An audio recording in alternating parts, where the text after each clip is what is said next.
Good morning class 10th student. बेटा last lecture में हमने इको के चैप्टर नंबर 2 के कुछ क्वेश्चन आंसर्स देखे थे। आज हम उसके आगे के क्वेश्चन आंसर्स देखेंगे। तो फर्स्ट क्वेश्चन है आपका क्वेश्चन नंबर 6 जो है आपकी बुक में भी दिया हुआ है ये। Do you think the classification of economic activity into primary secondary and tertiary is useful, explain how. मतलब जो भी क्लासिफिकेशन है इकोनॉमिक एक्टिविटीज़ हैं प्राइमरी सेक्टर की, सेकेंडरी सेक्टर की और टर्शियरी सेक्टर की, वो यूज़फुल है या नहीं, ये आपको क्या है एक्सप्लेन करना है। तो देखिए बेटा आंसर इसका, the classification of economic activity into primary, tertiary and secondary is useful an account of the information it provide on how and where the people of a country are employed. Also this help in ascertaining as the which sector of economic activity contributes more or less to the country GDP and per capita income, है ना। मतलब ये useful तो है, किस तरीके से useful है, ताकि हमें ये पता चलता है, हमें इन्फॉर्मेशन ये मिलती है कि कौन कौन से सेक्टर से कौन कौन सी चीज़ें जो हैं वो प्रोवाइड हो रही हैं, कितना एम्प्लॉयमेंट लोगों को किस सेक्टर में मिल रहा है, उसका जीडीपी में क्या योगदान है और उससे हमारी पर कैपिटल इनकम कितनी बढ़ रही है। If the tertiary sector is developing much faster than the primary sector, then it implies that agriculture is depleting and the government must take measure to rectify this. अगर tertiary sector ज़्यादा बढ़ रहा है primary sector, तो primary sector क्या हो जाएगा बेटा, कम होने लगेगा। मतलब एग्रीकल्चर जो है वो क्या होने जा रहा है, कम होता जा रहा है। तो गवर्नमेंट को इसके लिए कुछ अच्छे एक्शन लेने पड़ेंगे। The knowledge that the agriculture profession is becoming unpopular or regressive can only come if we know which sector it belong to, है ना। अगर हमें नॉलेज चाहिए एग्रीकल्चर का तो हमें प्रोफेशनल नॉलेज, वहाँ पर कुछ प्रोफेशन कोर्स करवाने पड़ेंगे गवर्नमेंट को। Hence it is necessary to classify economic activity into these their sector are smooth economic administration and development। तो इन तीनों ही सेक्टर के एडमिनिस्ट्रेशन के लिए, अच्छे डेवलपमेंट के लिए हमें इनका क्लासिफिकेशन करना इकोनॉमिक एक्टिविटी के बेसिस पर काफ़ी ज़रूरी हो जाता है।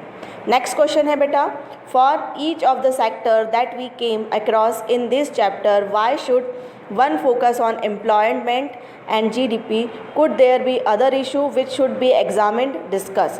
हम केवल किस पे फोकस कर रहे हैं बेटा, एम्प्लॉयमेंट और जीडीपी पे फोकस कर रहे हैं। क्या इसके अलावा भी कोई ऐसा टॉपिक है जिस पे हमें एग्जामिन करना चाहिए, वो हमें यहाँ पर बताना है। तो आंसर देखिए, for each of the sector that we come across in this chapter one should focus on employment and GDP because this determine the size of a country's economy, है ना। हम GDP पर एम्प्लॉयमेंट पे focus इसीलिए करते हैं ताकि वो हमारी कंट्री की इकोनॉमिक साइज़ हमें बता सके। A focus on employment and GDP help determine to important, है ना।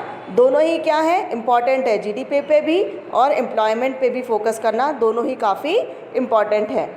थिंग पर कैपिटल इनकम एंड प्रोडक्टिविटी, जिससे हमें क्या पता चलता है कि पर कैपिटल इनकम क्या है और प्रोडक्टिविटी क्या हो रही है।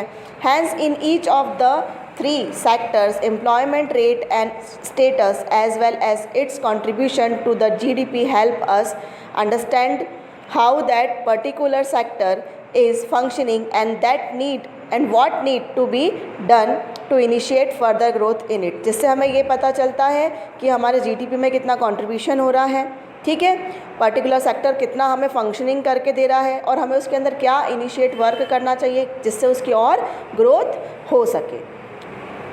Yes, the other issue which should be examine are, कुछ अदर इश्यूज़ भी हैं जिनको हमें एग्जामिन करना होगा। तो कौन कौन से इश्यूज़ हैं, बैलेंस, रीजनल डेवलपमेंट के बारे में, फिर equality in income and wealth among the people of the country. Third है हाउ टू एरिडिकेट पुअर्टी को कैसे दूर किया जाए। मॉडर्नाइजेशन ऑफ टेक्नोलॉजी को मॉडर्नाइजेशन किया जाए। Self reliance of the country, how to achieve surplus food production in the country. Next question है बेटा आपका, how is the tertiary sector different from other sector, illustrate with a few example. Tertiary sector दूसरे sector से किस तरह different है, उसको example के साथ में आपको समझाना है। The tertiary sector different from other 2 sectors. This is because other 2 sectors produce good but This sector does not produce goods by itself, but the activity under this sector help in the development of the primary and secondary sector. है ना, primary और secondary sector में क्या होता है बेटा, वहाँ पर डेवलपमेंट किया जाता है, प्रोड्यूस किया जाता है गुड्स को। लेकिन थर्ड सेक्टर जो है, टर्टियरी सेक्टर जो है, इसके अंदर गुड्स को डेवलप नहीं किया जाता, प्रोड्यूस नहीं किया जाता, लेकिन फिर भी ये प्राइमरी सेक्टर और सेकेंडरी सेक्टर के डेवलपमेंट में काफ़ी हेल्प हमें करता है। These activities are an aid or support for the production process, for example transport, communication, storage, banking, insurance, trade activities. For this reason this sector is also known as service sector, है ना। अब हमें क्या provide करता है, तो ये हमें प्रोवाइड करता है प्रोडक्शन के लिए जो प्रोसेस होती है, ट्रांसपोर्ट किया जाना कच्चे मटेरियल का दूसरे मटेरियल का, कम्युनिकेशन को वहाँ पर फॉलो करना, स्टोरेज करना, बैंकिंग करना, ये सब चीज़ें ये सेक्टर हमें प्रोवाइड करता है।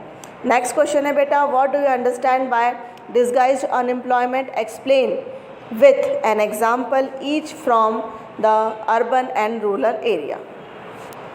Disguised unemployment is a kind of unemployment in which there are people who are visibly employed but are actually unemployed। मतलब ऐसा दिखाई देता है कि वो एम्प्लॉय हैं लेकिन एक्चुअली वो क्या है, अनएम्प्लॉयड हैं।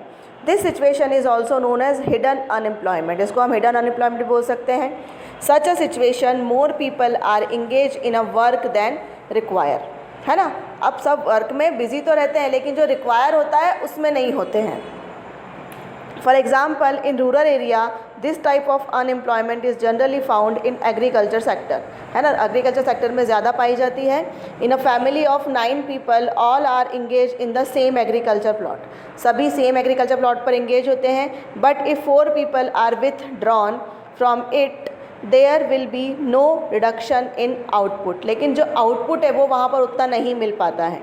So these 4 people are actually disguisedly unemployed, मतलब ये क्या है, वहाँ पर वर्क तो कर रहे हैं लेकिन जो उन्हें आउटपुट मिलना चाहिए वो नहीं मिल पा रहा है, तो ये क्या है, डिसगाइज्ड है, तो इनको प्रॉपर गाइडेंस वहाँ पर नहीं मिल पा रहा है।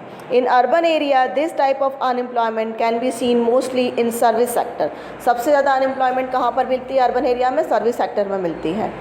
Such as in a family all members are engage in one petty shop or a small business which can be managed by less number of person, है ना। क्या होता है कि काफ़ी सारे पीपल एक छोटे से वर्क करने के लिए, शॉप के लिए लगे रहते हैं, जबकि उस शॉप को चलाने के लिए एक व्यक्ति ही काफ़ी होता है, तो ये भी वहाँ पर डिसगाइज्ड हो रहे हैं।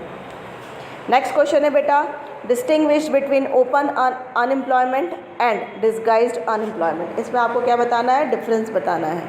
तो देखिए 2 कॉलम बना लीजिएगा, एक तरफ लिखिए ओपन अनएम्प्लॉयमेंट, नेक्स्ट में लिखिए डिसगाइज्ड अनएम्प्लॉयमेंट। तो ओपन अनएम्प्लॉयमेंट में देखिए, when a country labour force do not get opportunities for adequate employment, this situation is called open unemployment. मतलब अगर कंट्री के पास में लेबर फोर्स है नहीं, उनको अपॉर्चुनिटी नहीं दे पा रहे हैं, वहाँ पर वो लेबर को नहीं लगा पा रहे हैं, तो वो क्या कहलाएगा, ओपन अनएम्प्लॉयमेंट।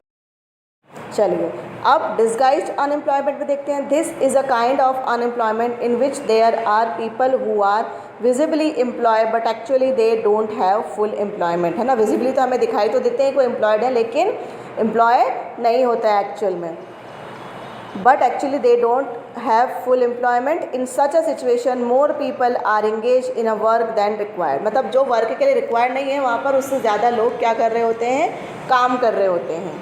ठीक है, नेक्स्ट पॉइंट देख लेते हैं ओपन वाले का, ओपन अनएम्प्लॉयमेंट का। This type of unemployment is generally found in the industrial sector of our country, जो इंडस्ट्रियल सेक्टर सबसे ज़्यादा वहाँ पर ये मिलती है। This is also found among the landless agriculture labour in rural area, मतलब जो उनके पास भी ज़मीन नहीं होती खुद की खेती करने के लिए, वहाँ पर भी ये ज़्यादा मिलती है। अब डिसगाइज के लिए देख लिए, this type of unemployment is generally found in unorganized sector where either work is not constantly available or too many people are employed for the same work that does not require so many hands, मतलब ऐसे या तो काफ़ी सारे people एक ऐसे work में engage हो जाएंगे जहाँ पर ज़्यादा वर्कर्स की ज़रूरत नहीं है, ठीक है, और या तो क्या होता है कि अवेलेबल ही नहीं होता है, जो अनऑर्गेनाइज सेक्टर होते हैं वहाँ पर ये अवेलेबल हो ही नहीं पाता है, ऑर्गेनाइज नहीं कर पाते प्रॉपर तरीके से, तो वहाँ पर उन्हें वो चीज़ नहीं मिल पाती है।